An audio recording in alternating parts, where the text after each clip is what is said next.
I'm Ryan Burchett, and for the past 11 years, my brother and I have been the owners and operators here at Mississippi River Distilling Company, right on the banks of the Big River in LeClaire, Iowa. We make vodka, gin, whiskey, all kinds of distilled spirits, and it's all made from grain sourced right from the farmers who grow it, all within 25 miles of our place. The business just keeps growing and changing. We started off, you could come and take a little tour and get a sample and buy 2 bottles, and we got the laws changed so that we could open a bar and sell cocktails, and then we got beer and wine added, and now we've opened an event center and all kinds of things here in LeClaire that have just kept the business growing and changing and keeps it interesting for us behind the scenes anyway.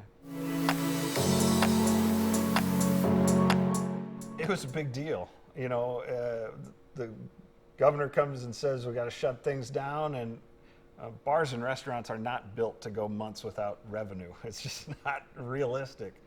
So we're standing around looking at each other and wondering if we need to start polishing up the resumes or what needs to happen. And at that time, the federal government deregulates hand sanitizer production to the point that we can use beverage alcohol and make it into hand sanitizer. And we go from worrying for our business life to never being busy or working around the clock trying to fill gallon jugs of hand sanitizer.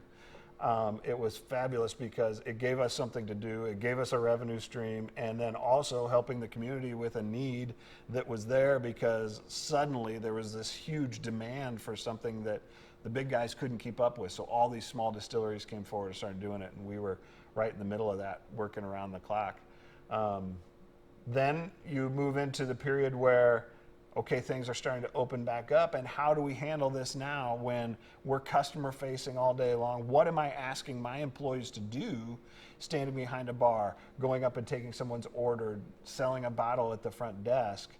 Is it fair to ask them to do that? How do we mitigate the danger that is apparent through what's happening with this virus so that I'm not asking these people to put their life on the line to sell a cocktail or a bottle of whiskey?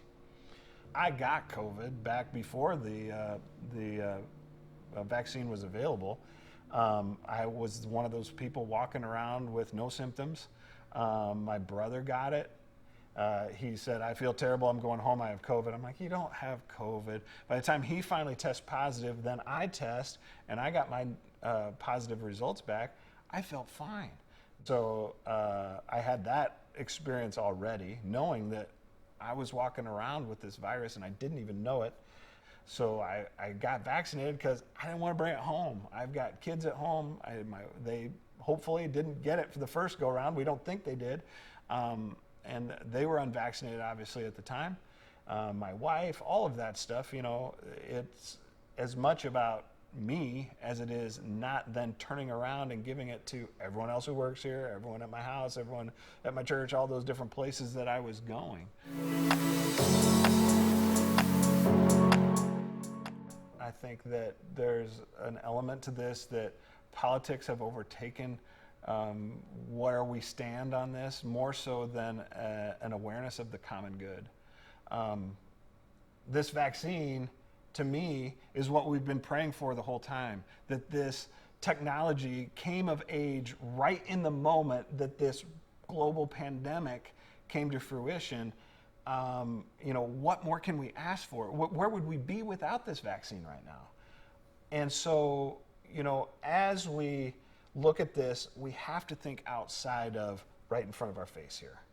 And if we do that, if we're thinking about our family at home, all the school kids that they're going to school with, the patrons that come into my business, my employees and things like that, it changes the dialogue a little bit.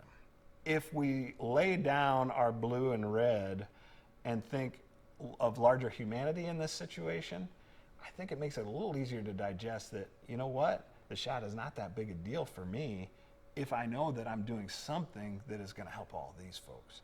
And that is, to me, it's almost the secondary automatic, you know, thing that just comes into place. It feels good, right? Like if there is one little thing that I can do to get us over this hump and to make just this much difference in turning the tide of this thing, absolutely, I wanted to do that. And that is part of the reason it was so automatic for me to go ahead and get the shot.